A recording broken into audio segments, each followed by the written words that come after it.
Hello ಗೆಳೆಯರೆ, ನಮ್ಮ ಲಾಯಕ್ಸ್ ಪ್ರಸ್ತುತಪಡಿಸುತ್ತಿರುವ ಕನ್ನಡದಲ್ಲಿ ದೈನಂದಿನ ಸುದ್ದಿ ವಿಶ್ಲೇಷಣೆಗೆ ತಮಗೆಲ್ಲರಿಗೂ ಸ್ವಾಗತ. ಇಂದು ನಾವು ನೋಡಲಿದ್ದೇವೆ ಮಾರ್ಚ್ 11, 2026 ಹಿಂದೂ ಪತ್ರಿಕೆಯಲ್ಲಿರ್ತಕ್ಕಂಥ ಇಂಪಾರ್ಟೆಂಟ್ ಆರ್ಟಿಕಲ್ಸ್ಗಳನ್ನು. ಚರ್ಚೆಯ ಮೊದಲನೇ ಆರ್ಟಿಕಲ್ ಅನ್ನು ತೆಗೆದುಕೊಳ್ಳುವಂಥದ್ದಾದರೆ, Lok Sabha takes up resolution on removal of speaker as MPs trade accusations in house.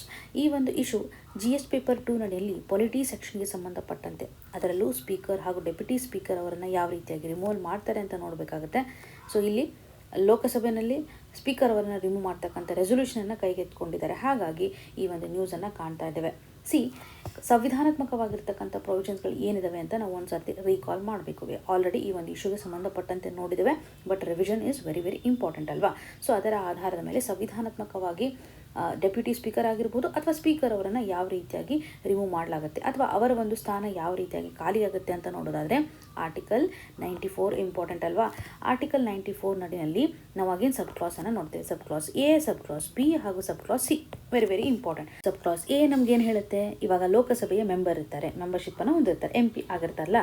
So ಈ ಒಂದು ಮೆಂಬರ್ಶಿಪ್ಪನ್ನು ಅವರು ಕಳ್ಕೊಂಡ್ರೆ, ಲೋಕಸಭೆ ಮೆಂಬರ್ ಆಗಿ ಇಲ್ಲ ಅಂತಂದರೆ ಆಟೋಮೆಟಿಕ್ಲಿ ಸ್ಪೀಕರ್ ಅವರ ಹುದ್ದೆ ಅಥವಾ ಡೆಪ್ಯೂಟಿ ಸ್ಪೀಕರ್ ಅವರ ಹುದ್ದೆ ಖಾಲಿ ಆಗೋದನ್ನು ಗಮನ ಹರಿಸ್ಬೋದು. ಸಬ್ ಕ್ಲಾಸ್ ಎನಲ್ಲಿ ನಾವು ಕಾಣ್ತಾ ಇದ್ದೀವಿ. ಸಬ್ ಕ್ಲಾಸ್ ಬಿ ಅಂತ ಬಂದಾಗ ರೆಸಿಗ್ನೇಷನ್ ಲೆಟರನ್ನು ಕೊಡಬೇಕಾಗತ್ತೆ, ರಿಸೈನ್ ಮಾಡಬೇಕಾಗುತ್ತೆ. ಎನಿ ಟೈಮ್ ಮಾಡ್ಬೋದು. ಒಂದು ವೇಳೆ ಡೆಪ್ಯೂಟಿ ಸ್ಪೀಕರ್ ರೆಸಿಗ್ನೇಷನನ್ನು ಕೊಡಬೇಕು ಅಂತಂದರೆ ಲೋಕಸಭೆ ಸ್ಪೀಕರಿಗೆ ಕೊಡ್ತಾರೆ, ಸ್ಪೀಕರ್ ಅವರು ರೆಸಿಗ್ನೇಷನನ್ನು ಕೊಡಬೇಕು ಅಂತಂದರೆ ಡೆಪ್ಯೂಟಿ ಸ್ಪೀಕರ್ಗೆ ಕೊಡ್ತಕ್ಕಂಥದ್ದನ್ನು ನಾವು ನೋಡ್ತಾ ಇದ್ದೇವೆ. ಇನ್ನು ಸಬ್ ಕ್ಲಾಸ್ ಸಿ ನಡೆಯಲ್ಲಿ ಬಂದಾಗ ರೆಸೊಲ್ಯೂಷನ್ನ ಆಧಾರದ ಮೇಲೆ, ಇವಾಗ ಪ್ರಸ್ತುತವಾಗಿರ್ತಕ್ಕಂತಹ ಕಂಡೀಷನ್ ಅಥವಾ ಸಿಚುವೇಶನ್ ಅಂತಂದರೆ ರೆಸೊಲ್ಯೂಷನ್ ಆಧಾರದ ಮೇಲೆ ಸ್ಪೀಕರ್ ಅವರನ್ನು ರಿಮೂವ್ ಮಾಡಲಿಕ್ಕೆ ಮುಂದಾಗ್ತಾ ಇರುವಂಥದ್ದು. ಯಾವ ರೀತಿಯಾಗಿ ರಿಮೂವ್ ಮಾಡ್ತಾರೆ, ಎಫೆಕ್ಟಿವ್ ಮೆಜಾರಿಟಿ ಆಧಾರದ ಮೇಲೆ. ವೆರಿ ವೆರಿ ಇಂಪಾರ್ಟೆಂಟ್ ಅಲ್ವಾ. ಸೊ ಎಫೆಕ್ಟಿವ್ ಮೆಜಾರಿಟಿ ಆಧಾರದ ಮೇಲೆ ರಿಮೂವ್ ಮಾಡಲಾಗುತ್ತೆ. ಎಫೆಕ್ಟಿವ್ ಮೆಜಾರಿಟಿ ಅಂತ ಬಂದಾಗ ಯಾವ ರೀತಿಯಾಗಿ ಕನ್ಸಿಡರ್ ಮಾಡ್ತಾರೆ ಅಂದರೆ, ಇವಾಗ ಲೋಕಸಭೆಯಲ್ಲಿ ಒಟ್ಟಾರೆಯಾಗಿ ಎಷ್ಟು ಮೆಂಬರ್ಸ್ಗಳಿದ್ದಾರೆ ಆ ಒಂದು ಮೆಂಬರ್ಸನ್ನು ಕನ್ಸಿಡರ್ ಮಾಡೋದ್ರ ಮುಖಾಂತರ ವೇಕೆನ್ಸಿಯನ್ನು ಕಂಪ್ಲೀಟಾಗಿ ರಿಮೂವ್ ಮಾಡ್ತಾರೆ. ಸೊ ಇಲ್ಲಿ ಒಂದು ಟೋಟಲ್ ಸ್ಟ್ರೆಂತ್ 545 ಇದೆ ಅಂತಂದರೆ ವೇಕೆನ್ಸಿ 5 ಇದೆ ಅಂತಂದರೆ ವೇಕೆನ್ಸಿಯನ್ನು ಕಂಪ್ಲೀಟಾಗಿ ರಿಮೂವ್ ಮಾಡಬೇಕಾಗುತ್ತೆ. 540 ಮೆಂಬರ್ಸ್ಗಳ ಮುಖಾಂತರ ಸ್ಪೆಷಲ್ ಮೆಜಾರಿಟಿಯನ್ನು ಎನ್ಶೋರ್ ಮಾಡುವಂಥದ್ದು. ಸೊ ಸ್ಪೆಷಲ್ ಮೆಜಾರಿಟಿ ಎನ್ಶೋರ್ ಮಾಡಬೇಕು ಅಂತಂದರೆ ಪರ್ಟಿಕ್ಯುಲರ್ಲಿ ವೇಕೆನ್ಸೀಸ್ಗಳನ್ನು ರಿಮೂವ್ ಮಾಡ್ತಾರೆ. ಸೊ ಟೋಟಲ್ ಮೆಂಬರ್ನ ಆಧಾರದ ಮೇಲೆ ಎಫೆಕ್ಟಿವ್ ಮೆಜಾರಿಟಿನ ಅವರು ಎನ್ಶೋರ್ ಮಾಡಬೇಕಾಗುತ್ತೆ ಅಂತಲೇ ಗಮನ ಹರಿಸ್ಬೋದು. ಸೊ ಇದರ ಆಧಾರದ ಮೇಲೆ ಮಾತ್ರ ನಾವು ಸ್ಪೀಕರ್ ಅವರನ್ನು ಅಥವಾ ಡೆಪ್ಯೂಟಿ ಸ್ಪೀಕರ್ ಅವರನ್ನು ರಿಮೂವ್ ಮಾಡಲಿಕ್ಕೆ ಸಾಧ್ಯತೆ ಇದೆ. ಪ್ರೊಸೀಜರ್ ಯಾವ ರೀತಿಯಾಗಿದೆ ಅಂತ ನೋಡೋದಾದರೆ, ಲೋಕಸಭೆಗೆ ಸಂಬಂಧಪಟ್ಟಂತಹ ಕೆಲವೊಂದಿಷ್ಟು ರೂಲ್ಸನ್ನು ನೋಡ್ತೇವಲ್ಲ, ಲೋಕಸಭೆ ರೂಲ್ಸ್ ನಡಿಯಲ್ಲಿ 200 ಹಾಗೂ 203ನಲ್ಲಿ ಒಂದು ಸರಿಯಾದಂಥ ಪ್ರೊಸೆಸನ್ನು ಮೆನ್ಷನ್ ಮಾಡಿದರೆ, ಮೊದಲ ಹಂತದಲ್ಲಿ ಒಂದು ನೋಟಿಸನ್ನು ಪ್ರೊವೈಡ್ ಮಾಡಲಾಗುತ್ತೆ. 14 ದಿನಗಳ ಒಂದು ನೋಟಿಸನ್ನು ಕೊಡ್ತಾರೆ.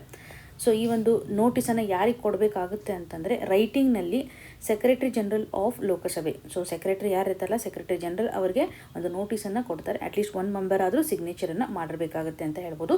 ಇದಾದ ನಂತರ ನೆಕ್ಸ್ಟ್ ಪ್ರೊಸೆಸ್ಸಲ್ಲಿ ಮೋಷನ್ಗೆ ಸಂಬಂಧಪಟ್ಟಂತೆ ಕಾಣ್ಬೋದು. ಲೋಕಸಭೆಯಲ್ಲಿ ಒಂದು ಲಿಸ್ಟ್ ಆಫ್ ಬಿಸ್ನೆಸ್ ಇರುತ್ತಲ್ಲ, ಅಲ್ಲಿ ಮೋಷನನ್ನು ಮೆನ್ಷನ್ ಮಾಡ್ತಾರೆ. ಪ್ರಿಸೈಡಿಂಗ್ ಆಫೀಸ್ ಅವರು ಒಂದು ನೋಟಿಸನ್ನು ಸಹ ಪ್ರೊವೈಡ್ ಮಾಡ್ತಾರೆ ಹೌಸ್ಗೆ. ಈ ಒಂದು ಹಂತದಲ್ಲಿ ಮೋಷನ್ ಅಂತ ಬಂದಾಗ ಮಿನಿಮಮ್ 50 ಮೆಂಬರ್ಸ್ ಆದರೂ ಸಪೋರ್ಟ್ ಮಾಡಬೇಕು. ಒಂದು ವೇಳೆ 50 ಮೆಂಬರ್ಸ್ ಸಪೋರ್ಟ್ ಮಾಡಿಲ್ಲ ಅಂತಂದರೆ ಇಮಿಡಿಯೇಟ್ಲಿ ಈ ಒಂದು ಮೋಷನ್ ಇದೇ ಹಂತದಲ್ಲಿ ಫೇಲ್ ಆಗೋದನ್ನು ನೋಡ್ಬೋದು. ಒಂದು ವೇಳೆ 50 ಮೆಂಬರ್ಸ್ ಸಪೋರ್ಟ್ ಮಾಡಿದ್ದೇ ಆದರೆ ನೆಕ್ಸ್ಟು ರೆಸೊಲ್ಯೂಷನನ್ನು ಪಾಸ್ ಮಾಡಬೇಕಾಗುತ್ತೆ. ಅದು ಎಫೆಕ್ಟಿವ್ ಮೆಜಾರಿಟಿಯ ಮುಖಾಂತರ ಆಗಬೇಕು. ಅಂದಾಗ ಮಾತ್ರ ರೆಸೊಲ್ಯೂಷನ್ ಕಂಪ್ಲೀಟ್ ಆಗುತ್ತೆ, ರಿಮೂವಲ್ ಪ್ರೊಸೆಸ್ಸು ಕಂಪ್ಲೀಟ್ ಆಗುತ್ತೆ ಅಂತ ಹೇಳ್ಬೋದು. ಅಗೇನ್ ಸ್ಪೀಕರ್ ಅವರಿಗೆ ಸಂಬಂಧಪಟ್ಟಂತೆ ಆರ್ಟಿಕಲ್ 96 ಇಂಪಾರ್ಟೆಂಟ್. ಅವರ ಮೇಲೆ ಒಂದು ಮೋಷನ್ ರಿಲೇಟೆಡ್ ಇರುವಂಥ ಡಿಸ್ಕಷನ್ ನಡೀತಾ ಇದೆ ಅಂದರೆ ಯಾವುದೇ ರೀತಿಯಾಗಿ ಅವರು ಲೋಕಸಭೆಯನ್ನು ಪ್ರಿಸೈಡ್ ಮಾಡಲಿಕ್ಕೆ ಆಗೋದಿಲ್ಲ. ಓಕೆ, ಸೊ ಇದನ್ನು ರಿಫ್ಲೆಕ್ಟ್ ಮಾಡುವಂಥದ್ದು ಆರ್ಟಿಕಲ್ 96. ಹಾಗೂ ಯಾವುದೇ ಒಂದು ಡಿಬೇಟ್ ಇತ್ತಂದರೆ ಅವಾಗ ಅವರು ಈಸಿಯಾಗಿ ಪಾರ್ಟಿಸಿಪೇಷನನ್ನು ಮಾಡಲಿಕ್ಕೆ ಅಲೌ ಮಾಡ್ತಾರೆ. ನಾರ್ಮಲ್ ಮೆಂಬರ್ ಯಾವ ರೀತಿಯಾಗಿರ್ತಾರಲ್ಲ ಅದೇ ರೀತಿಯಂಥ ಒಂದು ಪ್ರಿವಿಲೇಜನ್ನು ಹೊಂದಿರ್ತಾರೆ. ವೋಟ್ ಮಾಡ್ತಕ್ಕಂಥ ಹಂತದಲ್ಲಿ ಈ ಮೊದಲು ಕಾಸ್ಟಿಂಗ್ ವೋಟನ್ನು ಮಾಡ್ತಾ ಇರ್ತಾರಲ್ಲ, ಆ ಪ್ರಿವಿಲೇಜ್ ಇವ್ರಿಗೆ ಇರೋದಿಲ್ಲ. ಎಲ್ಲ ಮೆಂಬರ್ ಥರನ ಮೊದಲ ಹಂತದಲ್ಲೇ ಅವರು ವೋಟಿಂಗನ್ನು ಮಾಡ್ತಕ್ಕಂಥದ್ದಾಗಿ ಗಮನ ಹರಿಸ್ಬೋದು. ಸೊ ವೆರಿ ವೆರಿ ಇಂಪಾರ್ಟೆಂಟ್, ನಿಮಗೆ ಗೊತ್ತಿರಲಿ. ಈವನ್ ಲೋಕಸಭೆ ಡಿಸಾಲ್ವ್ ಆದ್ರೂ ಸಹ ಸ್ಪೀಕರ್ ಅವರು ಕಂಟಿನ್ಯೂ ಮಾಡ್ತಾರೆ. ಬಿಕಾಸ್ ನೆಕ್ಸ್ಟ್ ಲೋಕಸಭೆ ಬರುತ್ತಲ್ಲ, ಅದರ ಒಂದು ಫಸ್ಟ್ ಮೀಟಿಂಗ್ ನಡಿನಲ್ಲಿ ಹೊಸದಾಗಿ ಸ್ಪೀಕರ್ನ ಸೆಲೆಕ್ಟ್ ಮಾಡೋ ತನೂ ಅವರು ಮೆಂಬರ್ ಆಗಿ ಕಂಟಿನ್ಯೂ ಮಾಡ್ತಾ ಇರೋದನ್ನು ನೋಡ್ಬೋದು. ಇಲ್ಲಿ ತನಕನೂ ಯಾವುದೇ ಸ್ಪೀಕರ್ ಅವರನ್ನು ರಿಮೂವಲ್ ಮಾಡಿಲ್ಲ. ರಿಮೂವ್ ಮಾಡಲಿಕ್ಕೆ ಅಟೆಂಪ್ಟನ್ನು ಮಾಡಿದ್ದಾರೆ, ಬಟ್ ಮೊದಲ ಹಂತದಲ್ಲೇ ಫೇಲ್ ಆಗಿರೋದನ್ನು ಗಮನ ಹರಿಸ್ಬೋದು. ನೋಟಿಸ್ ಹಾಗೂ ಮೋಷನ್ ಪ್ರೊಸೆಸ್ ನಡಿನಲ್ಲೇ ಕಂಪ್ಲೀಟ್ ಆಗಿರುವಂಥದ್ದನ್ನು, ಆದರೆ ರೆಸೊಲ್ಯೂಷನ್ ಕಂಪ್ಲೀಟಾಗಿ ಆಗಿಲ್ಲ, ಅವರನ್ನು ರಿಮೂವಲ್ ಮಾಡಿಲ್ಲ ಅಂತ ಹೇಳ್ಬೋದು. 1954 ನಡಿನಲ್ಲಿ ಮಾವಲಂಕರ್ ಅವರ ವಿರುದ್ಧ ರಿಮೂವಲ್ ಪ್ರೊಸೆಸನ್ನು ಸ್ಟಾರ್ಟ್ ಮಾಡಿರ್ತಾರೆ. ಹಾಗೂ 1966 ನಡಿನಲ್ಲೂ ಸಹ ಹುಕುಮ್ ಸಿಂಗ್ ಹಾಗೂ 1987 ನಡಿನಲ್ಲಿ ಬಲರಾಮ್ ಅವರ ವಿರುದ್ಧ ಪ್ರೊಸೆಸನ್ನು ಸ್ಟಾರ್ಟ್ ಮಾಡಿರ್ತಾರೆ. ಬಟ್ ಕಂಪ್ಲೀಟಾಗಿ ಫೇಲ್ ಆಗುತ್ತೆ ಅಂತ ಹೇಳ್ಬೋದು. ಸೊ ಇಲ್ಲಿ ಎಕ್ಸಾಮಿನೇಷನ್ ಪರ್ಸ್ಪೆಕ್ಟಿವ್ನಲ್ಲಿ ರಿಮೂವಲ್ ಅಂತ ಬಂದಾಗ ಎಫೆಕ್ಟಿವ್ ಮೆಜಾರಿಟಿ ನಿಮಗೆ ಕ್ಲಿಯರಾಗಿ ಗೊತ್ತಿರಬೇಕು. 14 ದಿನಗಳ ಕಾಲ ಒಂದು ನೋಟಿಸನ್ನು ಪ್ರೊವೈಡ್ ಮಾಡ್ತಾರೆ ಅಂತ ಗೊತ್ತಿರಲಿ.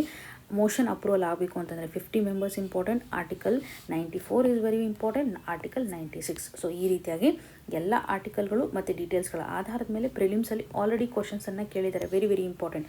ಇನ್ನು ಮುಂದಿನದಾಗಿ Chandigarh achieves 99.93 literacy gets fully literate union territory tag.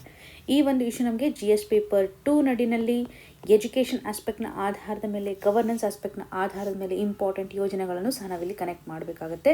State related ಇರತಕ್ಕಂಥ ಇನಿಷಿಯೇಟಿವ್ಸ್ಗಳು ಸಹ ತುಂಬ ಇಂಪಾರ್ಟೆಂಟ್ ಆಗುತ್ತೆ. Very very important for prelims. ಇಲ್ಲಿಂದ ನಾವು ಕ್ವಶನ್ಸ್ಗಳನ್ನು ಎಕ್ಸ್ಪೆಕ್ಟ್ ಮಾಡಬಹುದು. ಫುಲ್ಲಿ ಲಿಟ್ರಸಿ ಸ್ಟೇಟಸನ್ನು ಹೊಂದಿರತಕ್ಕಂಥ ಸ್ಟೇಟ್ಸ್ಗಳು ಒಟ್ಟಾರೆಯಾಗಿ 4 ಇದ್ದಾವೆ. ಯೂನಿಯನ್ ಟೆರಿಟರಿ ಅಂತ ಬಂದಾಗ 3 ಯೂನಿಯನ್ ಟೆರಿಟರೀಸ್ಗಳನ್ನು ಕಾಣ್ಬೋದು. ಕೇರಳ ಫಸ್ಟ್ ಲಿಟ್ರಸಿಯನ್ನು ಕಂಪ್ಲೀಟ್ ಮಾಡಿರುವಂಥದ್ದು 1991ನಲ್ಲಿ ಅನೌನ್ಸ್ ಮಾಡಲಾಗುತ್ತೆ. ಕೇರಳ ಫಸ್ಟ್ ಸ್ಟೇಟ್ ಆಗಿರ್ಬೋದು. 2016ರಲ್ಲಿ Mizoram second fully literate state ಆಗಿದೆ. ನಾರ್ತ್ ಈಸ್ಟ್ ನಡಿಯಲ್ಲಿ ಮೊದಲ ಸ್ಟೇಟ್ ಅಂತ ಅನಿಸ್ಕೊಳ್ಳುತ್ತೆ ಮಿಜೋರಾಂ. 2022ರಲ್ಲಿ ಗೋವಾ 99% ಲಿಟ್ರಸಿಯನ್ನು ಅನೌನ್ಸ್ ಮಾಡುತ್ತೆ. 2023ರಲ್ಲಿ ನಾವು ತ್ರಿಪುರಾವನ್ನು ಕಾಣ್ಬೋದು. ಇನ್ನು 2024ರಲ್ಲಿ ಲಡಾಖ್ ಆ್ಯಕ್ಚುಲಿ ಯೂನಿಯನ್ ಟೆರಿಟರಿ ಅಂತ ಬಂದಾಗ ಫಸ್ಟ್ ಸ್ಟೇಟ್ ಲಿಟ್ರಸಿಯನ್ನು ರೀಚ್ ಮಾಡಿರುವಂಥದ್ದಂತ ನೋಡ್ಬೋದು. ಲಕ್ಷದ್ವೀಪ್ ಯೂನಿಯನ್ ಟೆರಿಟರಿನಲ್ಲಿ ಆಲ್ರೆಡಿ ಲಿಟ್ರಸಿ ರೇಟು ಬೆಂಚ್ ಮಾರ್ಕನ್ನು ಕ್ರಾಸ್ ಮಾಡಿರೋದ್ರಿಂದ ಅಲ್ಲಿ ಯಾವುದೇ ರೀತಿಯಂಥ ಅನೌನ್ಸ್ಮೆಂಟನ್ನು ಮಾಡಿಲ್ಲ. ಹಾಗಾಗಿ ಯೂನಿಯನ್ ಟೆರಿಟರಿಯ ಒಂದು ಟೈಟಲ್ಸ್ ಅಂತ ಬಂದಾಗ ಲಕ್ಷದ್ವೀಪ ಹೊರತುಪಡಿಸಿ ಲಡಾಖ್ ಫಸ್ಟ್ ಯೂನಿಯನ್ ಟೆರಿಟರಿ ಅಂತ ಅನಿಸ್ಕೊಳ್ಳುತ್ತೆ. ಇವಾಗ 2024 ಹಾಗೂ 25ರಲ್ಲಿ ನಾವು ನೋಡ್ತಾ ಇರುವಂಥದ್ದು ಚಂಡೀಗಢ. ಸೊ ಹಾಗಾಗಿ ಯೂನಿಯನ್ ಟೆರಿಟರಿ ಅಂತ ಬಂದಾಗ ಚಂಡೀಗಢ ಸೆಕೆಂಡ್, ಲಕ್ಷದ್ವೀಪ್ ಆಲ್ರೆಡಿ ಇದೆ ಅಂತಲೇ ಹೇಳ್ಬೋದು. ಒಟ್ಟಾರೆಯಾಗಿ ನಾವು ನೋಡುವಂಥದ್ದಾದರೆ ಯೂನಿಯನ್ ಟೆರಿಟರೀಸ್ ಅಂತ ಬಂದಾಗ 3 ಯೂನಿಯನ್ ಟೆರಿಟರಿನಲ್ಲಿ ಲಿಟ್ರಸಿ ಸ್ಟೇಟಸ್ಸು ಕಂಪ್ಲೀಟ್ ಇದೆ ಅಂತಲೇ ಹೇಳ್ಬೋದು. ಅಂದರೆ ಫುಲ್ಲಿ ಒಂದು ಲಿಟ್ರಸಿ ಸ್ಟೇಟಸನ್ನು ಅಚೀವ್ ಮಾಡಿದ್ದಾರೆ ಅಂತ ಗಮನಿಸ್ಬೋದು. ಫುಲ್ಲಿ ಲಿಟ್ರೇಟ್ ಅಂತ ಹೇಳಬೇಕು ಅಂತಂದರೆ ನಿಯರ್ಲಿ 95% ಒಂದು ಲಿಟ್ರೇಟ್ ಕಂಡೀಷನನ್ನು ತೋರಿಸುವಂಥದ್ದು. ಸೊ ಇವಾಗ ಪ್ರಸ್ತುತವಾಗಿ ಚಂಡೀಗಢ ಏನು ಎಫರ್ಟ್ಸನ್ನು ಹಾಕಿದೆ ಲಿಟ್ರಸಿಗೆ ಸಂಬಂಧಪಟ್ಟಂತೆ ಆರ್ಟಿಕಲಲ್ಲಿ ಮೆನ್ಷನ್ ಮಾಡಿರುವಂಥ ಕೆಲವು ಯೋಜನೆಗಳು ನಮಗೆ ಇಂಪಾರ್ಟೆಂಟ್ ಆಗುತ್ತೆ. ಒಟ್ಟಾರೆಯಾಗಿ ಸ್ಟೇಟ್ ಹಾಗೂ ಯೂನಿಯನ್ ಟೆರಿಟರಿಯ ಕಂಪ್ಲೀಟ್ ಲಿಟ್ರಸಿ ಲಿಸ್ಟ್ ಅಂತ ಬಂದಾಗ 6th ಪೊಸಿಷನಲ್ಲಿ ಚಂಡೀಗಢ ನೋಡ್ತಾ ಇದ್ದೀವಿ. ಯೂನಿಯನ್ ಟೆರಿಟರಿ ಅಂತ ಬಂದಾಗ 2nd ಪೊಸಿಷನ್ ಆಗುತ್ತೆ ಅಂತ ಕ್ಲಿಯರಾಗಿ ನಿಮ್ಗೆ ಗೊತ್ತಿರಲಿ. ಅಚೀವ್ಮೆಂಟ್ ಅಂತ ಬಂದಾಗ 95% ಲಿಟ್ರಸಿ ಬೆಂಚ್ ಮಾರ್ಕನ್ನು ಗಮನ ಹರಿಸ್ಬೋದು as per the national education policy 2020. ಇಷ್ಟು ನಿಮಗೆ ಕ್ಲಿಯರ್ ಆಗಿದೆ ಅಲ್ವಾ. ಇವಾಗ ಚಂಡೀಗಢ ಯೂನಿಯನ್ ಟೆರಿಟರಿ ಎಫರ್ಟ್ಸ್ ಯಾವ ರೀತಿ ಆಗಿದೆ, ಉಲ್ಲಾಸ್ ಯೋಜನೆಯನ್ನು ಇಲ್ಲಿ ಗಮನ ಹರಿಸ್ಬೋದಲ್ವಾ. Understanding life long learning for all in society. Central government launch ಮಾಡಿರ್ತಕ್ಕಂಥ ಈ ಒಂದು ಯೋಜನೆಯನ್ನು ಎಫೆಕ್ಟಿವ್ ಆಗಿ ಇಂಪ್ಲಿಮೆಂಟ್ ಮಾಡಿದ್ದಾರೆ ಅಂತ ಹೇಳ್ಬೋದು. ಲಿಟ್ರಸಿಗೆ ಸಂಬಂಧಪಟ್ಟಂತೆ ಒಂದು ಪ್ರೋಗ್ರಾಮ್ ಇದು ಗೌರ್ಮೆಂಟ್ ಆಫ್ ಇಂಡಿಯಾ ಲಾಂಚ್ ಮಾಡಿರೋದಾಗಿ ಗಮನ ಹರಿಸ್ಬೋದು. ಅಫಿಷಿಯಲಿ ನೋಡುವಂತಹ ನೇಮ್ ಅಂದರೆ ನವಭಾರತ್ ಸಾಕ್ಷರತಾ ಕಾರ್ಯಕ್ರಮ ಅಂತ ಹೇಳಲಾಗುತ್ತೆ. ನವಭಾರತ್ ಸಾಕ್ಷರತಾ ಕಾರ್ಯಕ್ರಮ ಪರ್ಪಸ್ ಏನಿದೆ ಅಂತಂದರೆ ಅಡಲ್ಟ್ ಎಜುಕೇಷನ್ಗೆ ಸಂಬಂಧಪಟ್ಟಂಥ ಒಂದು ಆಸ್ಪೆಕ್ಟನ್ನು ನಾವು ಗಮನ ಹರಿಸ್ಬೋದು. ಅಡಲ್ಟ್ ಎಜುಕೇಷನನ್ನು ಪ್ರಮೋಟ್ ಮಾಡಬೇಕು ಅನ್ನುವಂಥ ನಿಟ್ಟಿನಲ್ಲಿ ಬೇಸಿಕ್ ಲಿಟ್ರಸಿಯನ್ನು ಪ್ರೊವೈಡ್ ಮಾಡೋದ್ರ ಮುಖಾಂತರ, ನ್ಯೂಮರಸಿಗೆ ಸಂಬಂಧಪಟ್ಟಂತಹ ನಾಲೆಜನ್ನು ಪ್ರೊವೈಡ್ ಮಾಡೋದ್ರ ಮುಖಾಂತರ ಹಾಗೂ ಲೈಫ್ ಲಾಂಗ್ ಆಗಿರ್ತಕ್ಕಂಥ ಲರ್ನಿಂಗನ್ನು ಪ್ರೊವೈಡ್ ಮಾಡಬೇಕು, ಎನ್ಕರೇಜ್ ಮಾಡಬೇಕು ಅಂತ ಈ ಒಂದು ಯೋಜನೆಯನ್ನು ಸೆಂಟ್ರಲ್ ಗೌರ್ಮೆಂಟ್ ಲಾಂಚ್ ಮಾಡಿದೆ. 15 ವರ್ಷ ಅಥವಾ 15 ವರ್ಷ ಮೇಲ್ಪಟ್ಟ ಇರತಕ್ಕಂಥ ವಯಸ್ಕರು ಶಾಲೆಗೆ ಹೋಗಿರಲಿಲ್ಲ ಅಂತಂದರೆ ಅವ್ರಿಗೆ ಪ್ರೊವೈಡ್ ಮಾಡುವಂಥ ಒಂದು ಶಿಕ್ಷಣವಾಗಿದೆ. ಸೊ ಇದರಿಂದ ನಾವು 95% ಬೆಂಚ್ ಮಾರ್ಕ್ ಏನಿದೆಯಲ್ಲ ಇದನ್ನು ಕ್ರಾಸ್ ಮಾಡಲಿಕ್ಕೆ ಸಾಧ್ಯತೆ ಇದೆ. ಸೊ ಕಂಟಿನ್ಯೂಸ್ ಆಗಿ ಎಜುಕೇಷನನ್ನು ಪ್ರೊವೈಡ್ ಮಾಡೋದು, ಥ್ರೂ ಔಟ್ ದಿ ಲೈಫ್ ಎಜುಕೇಷನನ್ನು ಪ್ರೊವೈಡ್ ಮಾಡುವಂಥದ್ದು.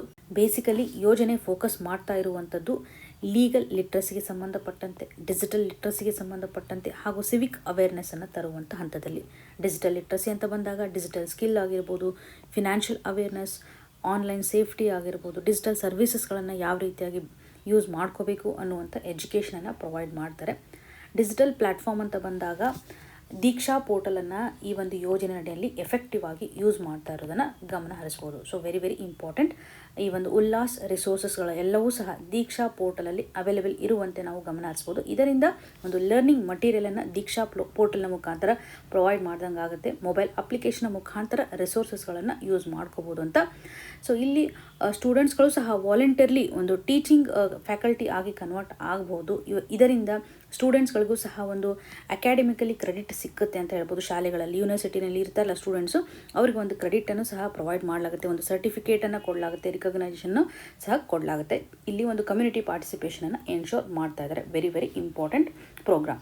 ಸೊ ಇಲ್ಲಿ ನಾವು ಟಾರ್ಗೆಟ್ ಮಾಡ್ತಾ ಇರುವಂಥದ್ದು 15+ ಏಜ್ ಗ್ರೂಪಲ್ಲಿ ಇರ್ತಕ್ಕಂತಹ ಜನರಿಗೆ ಲಿಟ್ರಸಿಗೆ ಸಂಬಂಧಪಟ್ಟಂತೆ ಲೈಫ್ ಸ್ಕಿಲ್ ಮತ್ತು ಡಿಜಿಟಲ್ ಫಿನಾನ್ಷಿಯಲ್ ಲಿಟ್ರಸಿಯನ್ನು ಪ್ರೊವೈಡ್ ಮಾಡ್ತಾ ಇದ್ದಾರೆ. 2022ರಿಂದ 2027 ತನಕ ಈ ಒಂದು ಯೋಜನೆ ಇದೆ. ಸೆಂಟ್ರಲ್ ಗೌರ್ಮೆಂಟ್ ಲಾಂಚ್ ಮಾಡಿರ್ತಕ್ಕಂತಹ ಯೋಜನೆ ಉಲ್ಲಾಸ್ ಯೋಜನೆ, ನವ್ ಭಾರತ್ ಸಾಕ್ಷರತಾ ಕಾರ್ಯಕ್ರಮ. Very very important. ಸೊ ಈ ಒಂದು ಯೋಜನೆ ಮುಖಾಂತರ ಫೌಂಡೇಶನಲ್ ಲಿಟ್ರಸಿಯನ್ನು ಪ್ರೊವೈಡ್ ಮಾಡ್ತಾರೆ. ಡಿಜಿಟಲ್ ಲಿಟ್ರಸಿ, ಫಿನಾನ್ಷಿಯಲ್ ಲಿಟ್ರಸಿಯನ್ನು ಪ್ರೊವೈಡ್ ಮಾಡ್ತಾರೆ ಅಂತ ನಿಮಗೆ ಕ್ಲಿಯರಾಗಿ ಗೊತ್ತಿರಲಿ.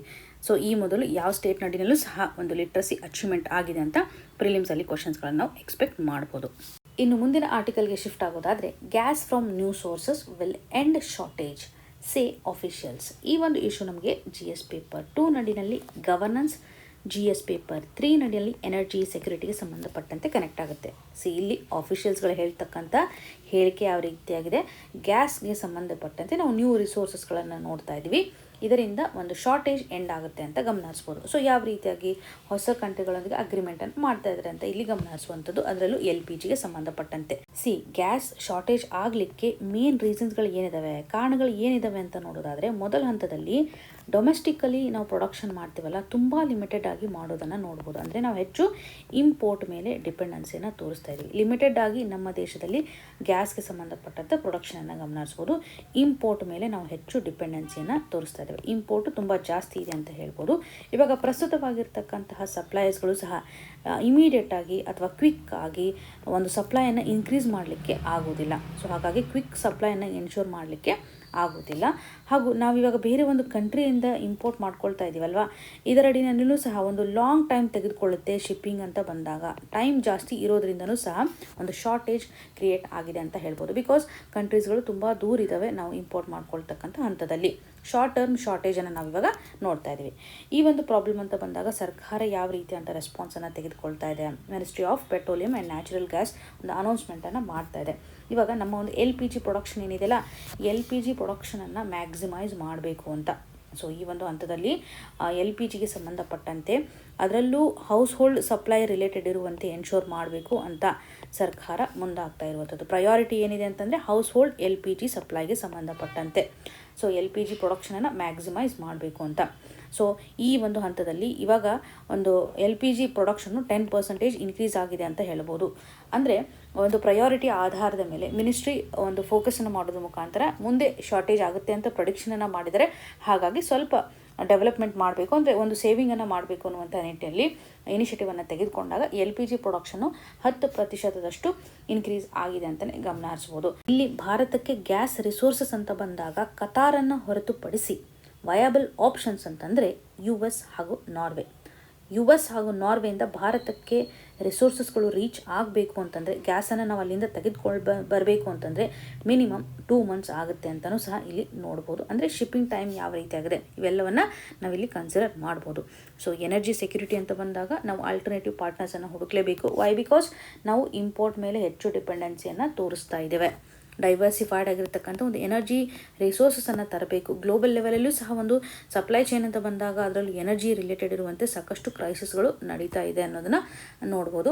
ಪ್ರಸ್ತುತವಾಗಿ ಸರ್ಕಾರ LPG ಸ್ಟೋರೇಜ್ ಮಾಡಬೇಕು ಅಂತ ಮುಂದಾಗಿದೆ. ಕ್ಲಿಯರಾಗಿ ಗೊತ್ತಿರಲಿ ಹೌಸ್ ಹೋಲ್ಡ್ ಕನ್ಸಂಪ್ಷನ್ಗೆ ಸಂಬಂಧಪಟ್ಟಂತೆ. LPG ಅಂತ ಬಂದಾಗ ಲಿಕ್ವಿಫೈಡ್ ಪೆಟ್ರೋಲಿಯಂ ಗ್ಯಾಸ್, ಇದರಲ್ಲಿರುವಂಥ 2 ಕಾಂಪೊನೆಂಟ್ ಯಾವ ರೀತಿಯಾಗಿದೆ, ವೆರಿ ವೆರಿ ಇಂಪಾರ್ಟೆಂಟ್. ಪ್ರಿಲಿಮ್ಸಲ್ಲಿ ಕೇಳಿದ್ದಾರೆ. ಪ್ರೊಪೇನ್ ಹಾಗೂ ಬ್ಯೂಟೇನ್ ಕಾಂಪೊನೆಂಟನ್ನು ನೋಡ್ತೇವೆ. ಇದೊಂದು ಕುಕ್ಕಿಂಗ್ ಫ್ಯೂಯಲ್ ಇದೆ ಅಂತ ಗೊತ್ತು. ಸಿಲಿಂಡರ್ ನಡಿಯಲ್ಲಿ ನಾವು ಜನರಲಿ ಸ್ಟೋರ್ ಮಾಡ್ತೀವಿ ಅಂತ. ಇದನ್ನು ಹೊರತುಪಡಿಸಿ LNG ಅಂತ ಬಂದಾಗ ಲಿಕ್ವಿಫೈಡ್ ನ್ಯಾಚುರಲ್ ಗ್ಯಾಸ್ ಅಂತ ನೋಡ್ತೇವೆ. ಇಲ್ಲಿರುವಂಥ ಕಾಂಪೊನೆಂಟ್ ಮೀಥೇನ್ ಆಗುತ್ತೆ. ಡಿಫ್ರೆನ್ಸನ್ನು ನೋಡ್ಕೊಳ್ಳಿ. LPG ನಡಿನಲ್ಲಿ ಪ್ರೋಪೇನ್ ಹಾಗೂ ಬ್ಯೂಟೇನನ್ನು ನೋಡ್ತೇವೆ. LNG ಲಿಕ್ವಿಫೈಡ್ ನ್ಯಾಚುರಲ್ ಗ್ಯಾಸ್ ನಡಿನಲ್ಲಿ ಮೀಥೇನ್ ಕಾಂಪೋನೆಂಟ್ ಇರುವಂಥದ್ದು. ಜನರಲಿ ಒಂದು ಪವರ್ ಜನರೇಷನ್ ಇಂಡಸ್ಟ್ರಿನಲ್ಲಿ ಯೂಸ್ ಮಾಡ್ತಾರೆ. ಕ್ರಯೋಜೆನಿಕ್ ಟ್ಯಾಂಕ್ಗಳ ಮುಖಾಂತರ ಇದನ್ನು ಸ್ಟೋರ್ ಮಾಡ್ತಾರೆ. LPGಯನ್ನು ಸಿಲಿಂಡರ್ಗಳ ಮುಖಾಂತರ ಸ್ಟೋರ್ ಮಾಡಿದಾಗ LNGಗಳನ್ನು ಕ್ರಯೋಜೆನಿಕ್ ಟ್ಯಾಂಕ್ಸ್ಗಳಲ್ಲಿ ಸ್ಟೋರೇಜ್ ಮಾಡೋದನ್ನು ನೋಡ್ಬೋದು. Very very important for prelims. ಇನ್ನು ಮುಂದಿನದಾಗಿ Jal Jeevan mission gets extension up to 2028. ಈ ಒಂದು ಇಶ್ಯೂ ನಮಗೆ GS ಪೇಪರ್ 2 ನಡಿಯಲ್ಲಿ government policies and intervention important ಯೋಜನೆ ಆಧಾರದ ಮೇಲೆ ಕನೆಕ್ಟ್ ಮಾಡ್ಬೋದು. ಜಲ್ ಜೀವನ್ ಮಿಷನ್ ಇದೊಂದು ಫ್ಲ್ಯಾಗ್ಶಿಪ್ ಸ್ಕೀಮ್ ಆಗಿದೆ. ರೂರಲ್ ಡ್ರಿಂಕಿಂಗ್ ವಾಟರ್ ಪ್ರೋಗ್ರಾಮ್ ಅಂತಲೇ ಹೇಳ್ತೇವೆ. ಸೊ ಈ ಒಂದು ಯೋಜನೆಯನ್ನು ಇಂಪ್ಲಿಮೆಂಟ್ ಮಾಡ್ತಕ್ಕಂಥ ಮಿನಿಸ್ಟ್ರಿ ಅಂದರೆ ministry of Jal Shakti. So very very important. ಈ ಒಂದು ಯೋಜನೆಯನ್ನು 2019ರಲ್ಲಿ ಲಾಂಚ್ ಮಾಡಿರುವಂಥದ್ದಾಗಿ 2019 ಆಗಸ್ಟ್ 15. ಸೊ ಒಂದು ಟಾರ್ಗೆಟನ್ನು ಹಾಕ್ಕೊಂಡಿದ್ವಿ. ರೂರಲ್ ಹೌಸ್ ಹೋಲ್ಡ್ಗೆ ಬೇಕಾಗಿರ್ತಕ್ಕಂತಹ ಟ್ಯಾಪ್ ವಾಟರ್ ಕನೆಕ್ಷನನ್ನು ಪ್ರೊವೈಡ್ ಮಾಡಬೇಕು ಅಂತ. ಸೊ ಟೈಮ್ ಲೈನ್ ಎಷ್ಟರ ಮಟ್ಟಿಗಿತ್ತು? 2024 ಇತ್ತು. ಸೊ ಇವಾಗ ಎಕ್ಸ್ಟೆನ್ಷನ್ ಮಾಡಿದರೆ 2028ಕ್ಕೆ. ಎಕ್ಸ್ಟೆನ್ಷನ್ ಯಾಕಾಗಿದೆ ಅಂತಂದರೆ ಸರಿಯಾಗಿ ನಾವು ಕವರೇಜನ್ನು ಮಾಡಿಲ್ಲ. ಅನ್ಕವರ್ಡ್ ಹೌಸ್ ಹೋಲ್ಡನ್ನು ನೋಡ್ತಾ ಇರೋದ್ರಿಂದ ಒಂದು ಸರ್ವಿಸ್ ಡೆಲಿವರಿಯನ್ನು ಎನ್ಹ್ಯಾನ್ಸ್ ಮಾಡಬೇಕು ಅನ್ನುವಂಥ ನಿಟ್ಟಿನಲ್ಲಿ ಸಸ್ಟೈನೇಬಲ್ ಆಗಬೇಕಲ್ಲ ಕನೆಕ್ಷನ್ಸ್ಗಳು, ಅದರ ಆಧಾರದ ಮೇಲೆ ಸಸ್ಟೈನಾಬಿಲಿಟಿಯನ್ನು ಎನ್ಶೋರ್ ಮಾಡಬೇಕು ಅನ್ನುವಂತಹ ಕಂಡೀಷನನ್ನು ನಾವಿಲ್ಲಿ ಗಮನ ಹರಿಸ್ಬೋದು. ಹಾಗಾಗಿ ಎಕ್ಸ್ಟೆನ್ಷನ್ನ ಮಾಡಿದ್ದಾರೆ 2028. ಸೊ ಯೋಜನೆಯ ಉದ್ದೇಶ ಅಂತಂದರೆ ಪ್ರತಿ ಮನೆಗೂ ಸಹ ವಾಟರ್ ಸಪ್ಲೈಯನ್ನು ಮಾಡುವಂಥದ್ದು, ಸೇಫ್ ಆಗಿರ್ತಕ್ಕಂಥ ವಾಟರ್ನ ಪ್ರೊವೈಡ್ ಮಾಡಬೇಕು. ಹರ್ ಘರ್ ಜಲ್ ಈ ಒಂದು ಯೋಜನೆಯ ಮಿಷನ್ ಆಗಿದೆ. ಸೇಫ್ ಡ್ರಿಂಕಿಂಗ್ ವಾಟರನ್ನು ಟ್ಯಾಪ್ ವಾಟರ್ ಕನೆಕ್ಷನ್ನ ಮುಖಾಂತರ ಪ್ರೊವೈಡ್ ಮಾಡುವಂಥದ್ದು.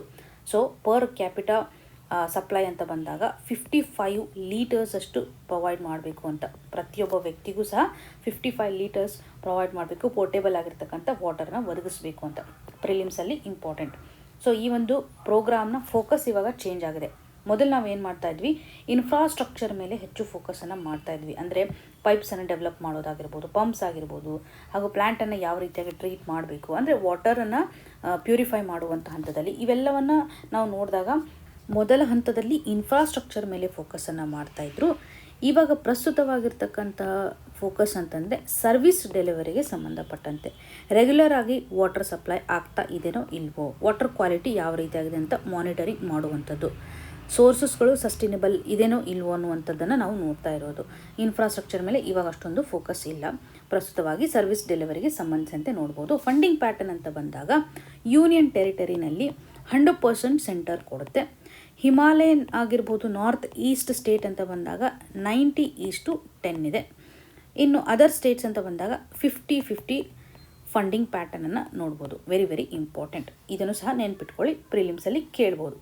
ಹಾಗೂ ಬೇರೆ ಒಂದು ಯೋಜನೆಯೊಂದಿಗೂ ಸಹ ಕನ್ವರ್ಜೆನ್ಸನ್ನು ಮಾಡೋದ್ರ ಮುಖಾಂತರ ಎಫೆಕ್ಟಿವ್ನೆಸ್ಸನ್ನು ತೋರಿಸಲಿಕ್ಕೆ ಆಗುತ್ತೆ. ಸಸ್ಟೈನೇಬಲ್ ವಾಟರ್ ಮ್ಯಾನೇಜ್ಮೆಂಟನ್ನು ಎನ್ಶೋರ್ ಮಾಡಬೇಕು ಅಂತಂದರೆ ಬೇರೆ ಯೋಜನೆ ಅಂದಾಗ MG ನರೇಗಾ ಪ್ರೋಗ್ರಾಮನ್ನು ನೋಡ್ತೇವಲ್ವಾ. ಸೊ MG ನರೇಗಾ ಪ್ರೋಗ್ರಾಮನ್ನು ಇವಾಗ ರಿಪ್ಲೇಸ್ ಮಾಡಿದ್ದಾರೆ. ಹೊಸದಾಗಿ ಒಂದು ಪ್ರೋಗ್ರಾಮನ್ನು ಲಾಂಚ್ ಮಾಡ್ತಾ ಇದ್ದಾರೆ ವಿತ್ ಸೇಮ್ ಇಂಟೆನ್ಷನ್. ಸ್ವಲ್ಪ ಅಲ್ಟ್ರೇಷನನ್ನು ಮಾಡ್ಕೊಳೋದ್ರ ಮುಖಾಂತರ ಆ ಪ್ರೋಗ್ರಾಮ್ನ ನೇಮನ್ನು ಕಮೆಂಟಲ್ಲಿ ಮೆನ್ಷನ್ ಮಾಡಿ. MG ನರೇಗಾ ಪ್ರೋಗ್ರಾಮ್ ಮುಖಾಂತರ ಸಿಂಕ್ ಮಾಡೋದಾಗಿರ್ಬೋದು, ಅಥವಾ ಸ್ವಚ್ಛ ಭಾರತ್ ಮಿಷನ್ ಅಂತ ನೋಡ್ತೇವೆ, ಅಟಲ್ ಭುಜಲ್ ಯೋಜನೆ ಅಂತ ನೋಡ್ತೇವೆ. ಸೊ ಈ ರೀತಿಯಾಗಿ ಯೋಜನೆಯೊಂದಿಗೆ ಸಿಂಕ್ ಮಾಡೋದ್ರಿಂದ ಸಸ್ಟೈನಬಲ್ ವೇ ನಡಿನಲ್ಲಿ ನಾವು ಸಪ್ಲೈಯನ್ನು ಮಾಡಲಿಕ್ಕೆ ಸಾಧ್ಯತೆ ಇದೆ.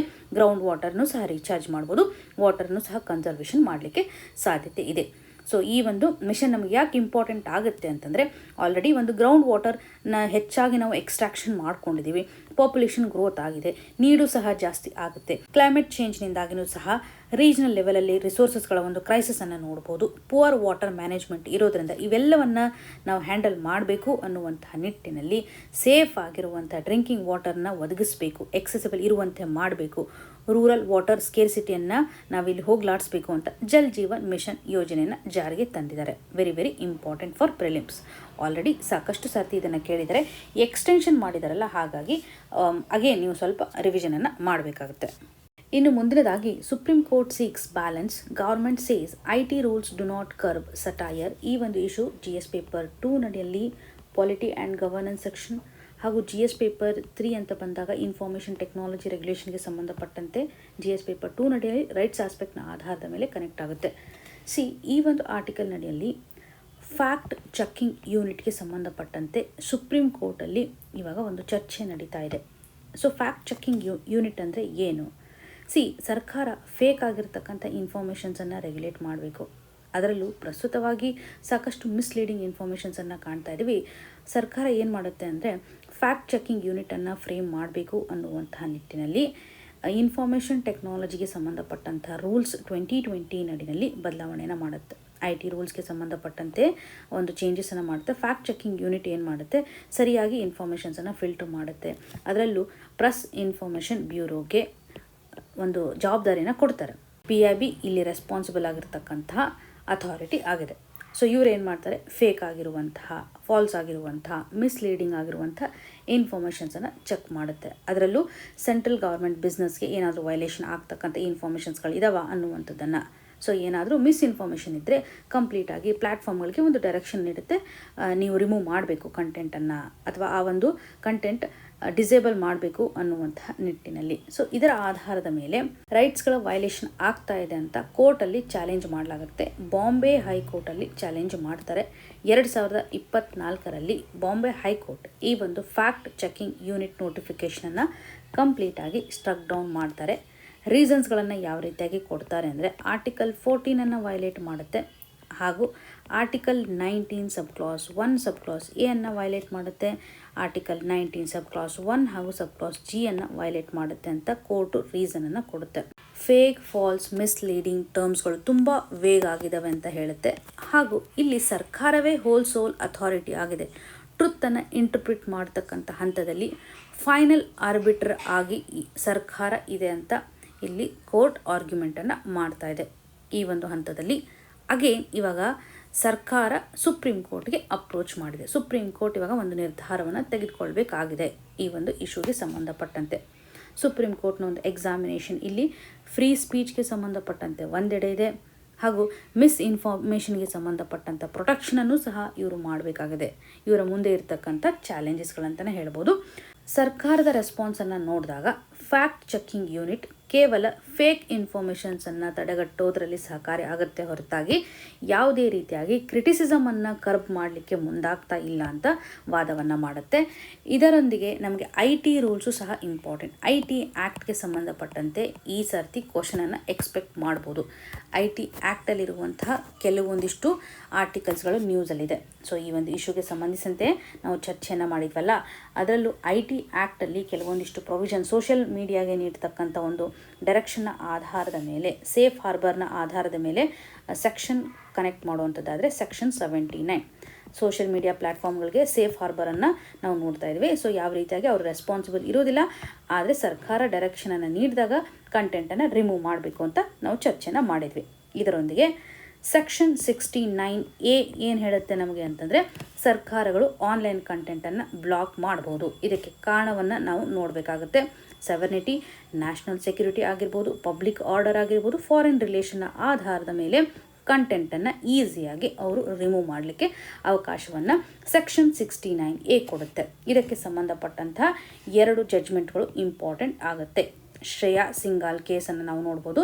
ಈ ಒಂದು ಶ್ರೇಯಾ ಸಿಂಘಾಲ್ ಕೇಸ್ 2015ರಲ್ಲಿ ಸೆಕ್ಷನ್ 66A ಅನ್ನು ಸ್ಕ್ರ್ಯಾಪ್ ಮಾಡಿರೋದಾಗಿ ಗಮನ ಹರಿಸ್ಬೋದು. ಸೆಕ್ಷನ್ 66A ನಮಗೇನು ಹೇಳುತ್ತೆ ಅಂದರೆ, ಈ ಮೊದಲು ಏನಾದರೂ ಮಿಸ್ಇನ್ಫಾರ್ಮೇಷನನ್ನು ಪ್ರೊವೈಡ್ ಮಾಡ್ತಕ್ಕಂಥ ಹಂತದಲ್ಲಿ ಒಂದು ಕ್ರಿಮಿನಲ್ ಚಾರ್ಜಸನ್ನು ಹಾಕ್ತಾಯಿದ್ರು, ಕ್ರಿಮಿನಲ್ ಅಫೆನ್ಸ್ ಆಗಿ ಕನ್ಸಿಡರ್ ಮಾಡ್ತಾಯಿದ್ರು.